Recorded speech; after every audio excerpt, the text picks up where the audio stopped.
Hi, mystery writers. This is Write a Killer Mystery, and I'm ZaraAltair, mystery author and Write a Killer Mystery course creator. And today I want to talk about 3 ways to write your novel's first draft. First, I want to thank my patrons on Patreon for supporting this series and my writing, and if you would like to support this series, there's a link in the description below. Alright, so the first draft's biggest job, its main goal, is to tell the story. You're going to get from the beginning to the end. And in a mystery, your story takes the detective on a discovery journey. So we have a special task to do when we're writing mysteries and we're getting through that first draft. It's how your detective perceives the problem and how they go about solving the puzzle. So you want to introduce your sleuth and introduce the crime and get your sleuth committed to solving the puzzle. And then the first half of your story expands your sleuth's vision of that murder victim's world and who the people are in that world and how the victim operated in that world. And then in the second half of your mystery, your sleuth has gone from expanding that victim's world to slowly narrowing down that world to identify the villain. That one puzzle piece finally pops into place and exposes the victim. So in your first draft, you introduce your main characters and create suspects and work to hide the villain. If you know who the villain is, you're going to work to hide them until the end.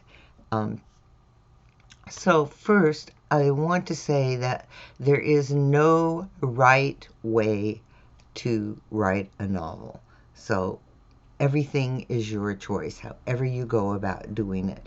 So today I'm going to discuss 3 ways that are very popular with writers in the mystery genre. They're tried and true approaches that many authors use to write the first draft of their mystery. And so just knowing what they are is going to help you sort out which method appeals to you and your writing style. Okay, the first one is to write the story as it goes, as you go.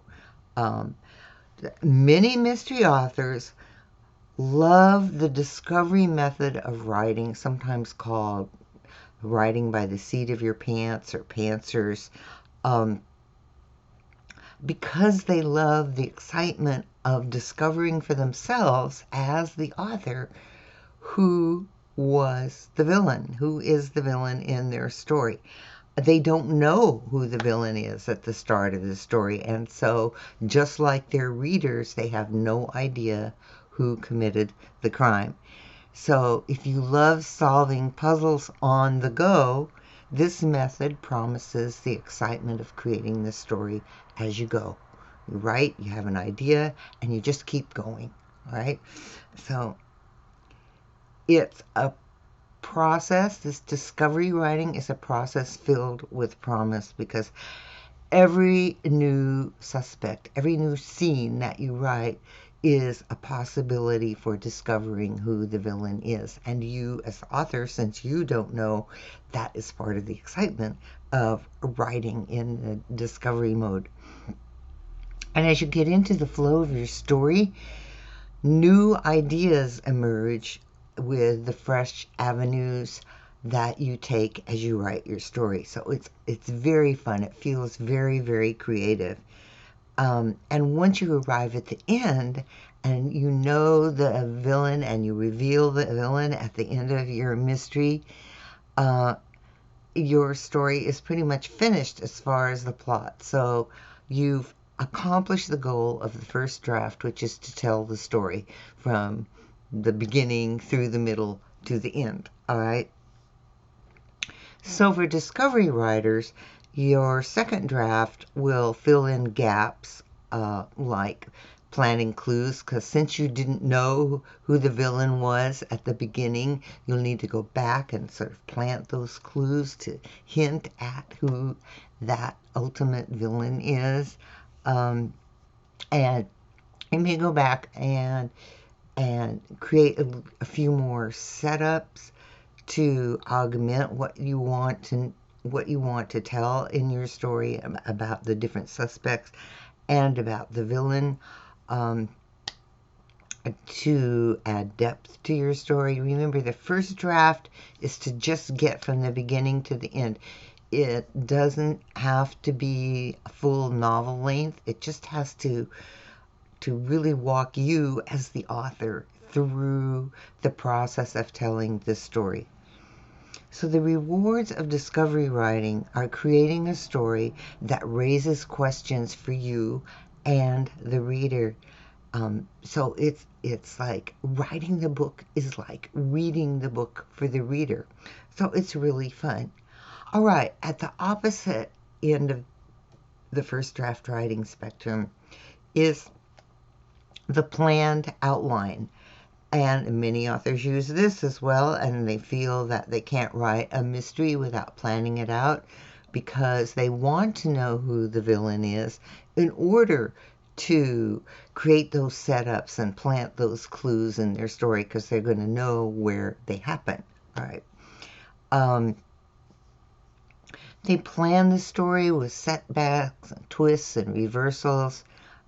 They feel knowing the story and the outcome is important because they can create those multiple setups and consequences to heighten the stakes of the story and build tension. Once you plan that mystery, you can write each scene knowing what comes next. So the only thing you're doing, as it were, as you're writing a scene is filling in the details of the story because you already know the overall story because you've planned it out. All right. You've done the hard part of creating the puzzle and the twists and the turns, and really all you need to do is write that first draft. So one benefit of planning comes when characters take on a life of their own as you write. And knowing the overall structure helps you keep the story on track when characters do the unexpected. So if a character does something interesting that you hadn't expected as you're writing, it's easy to bring the story back on track while still including that unexpected activity of the character because you know where the story is going ultimately. And that way it's easier to manage those unexpected character activities that can knock a story off track if you're not careful. Okay. Some writers, I want to mention that with the planning method of writing the first draft, some authors do an outline, but then they also take another step before they write the first draft, and that is that they write a synopsis, which is kind of a play-by-play telling of the story. There's no dialogue, no description, any of that. They're just like, this happens, this happens, this happens, this happens.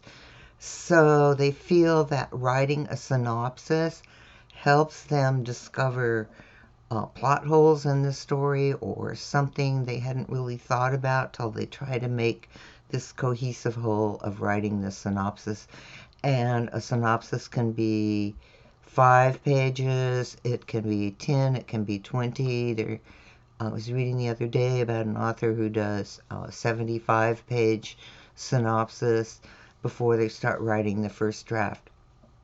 So that is an option too if you really feel like you want to explore the plot of the story and where the story is going and who's in which scene. If you plan it out scene by scene, that synopsis can help you write the first draft. And once you know all that stuff, the writing is pretty simple and you're focusing on your craft. Planned mysteries take less time to edit as far as the story is concerned because the plot was in place from the beginning. Okay, so whether you take this as a discovery writing, a first draft, or outlined first draft, there's another step that many authors take, and that is kind of edit as they go while they're writing the first draft. And so what happens is, for each writing session, except the very first one, for each writing session, they go back and read what they wrote in the previous writing session, and they edit that section before they start writing what comes next. So they're kind of editing as they go, writing session by writing session. And one of the benefits of doing this is, as they're going through what they wrote the day before or the session before, it brings them back into the story. So by the time they finished editing that previous session's work, they're pretty deep into the story, so it's a lot smoother to just keep writing what comes next. So that's the edit as you go. It's really helpful for getting you mentally into the story before you start writing your next session. I'm sorry, I had trouble with that word. So all three of these methods help you tell the story, and telling the story is the goal of that first draft. You want to make sure that you've got your story from the very first part where you introduce the detective to the very end where you tie all the loose ends together. Whichever method you choose, however, you won't have a completed manuscript. This is the first draft. But what you've done is you've accomplished your primary goal, which is to tell the story. And then the next draft, you can focus on the words. You can focus on working your writing craft, your sentences, the vocabulary. So when you're in the flow of writing that first draft, you won't be searching for the perfect word. You're just going to be writing the story. So that second, so when you go back, then you're looking at editing to make things smoother, to make your syntax smoother, to have really the right exact word that you want in a story. If you had some research to do because you didn't know all the details while you were writing the first draft, this is where you'd put in those details. And also you can have multiple drafts where each draft centers on one aspect of fiction. So in the first draft it may be plot, and then once you know that plot, you can go back and work on character development for all the characters, like your sleuth sidekick if they have one, each of the suspects, and then also you can concentrate on raising the stakes. It's up to you and what you did in that first draft, of course. But essentially, the first draft tells the story, and today I just wanted to present 3 different ways that many successful authors use to write the first draft. And just remember, there is no right way to do it. So you can develop a method that's best for you and your writing style. And if this is your first mystery, then I suggest writing maybe the first 3 chapters and trying each of these different ways, just writing by the seat of your pants, or planning out those first 3 chapters and then writing them, and then possibly editing as you go, as you write the first 3 chapters. So this will give you a better experience of each of these methods, so you can discover which one is right for you. Okay, that's it for today. I hope that helps. I know people get challenged by the first draft, and just remember that the main job of the first draft isn't to get everything. It isn't to be perfect. It's just to tell the story. So keep that in mind. And if you are working on your first novel, I'd love you to check out the course designed just for you. It's all about writing a mystery. It's called Write a Killer Mystery, and the link is in the description below. If you like this session, please subscribe, and don't forget to click that little notification bell so you'll know when the next episode of Write a Killer Mystery is ready for you. All right. Thank you, and keep writing.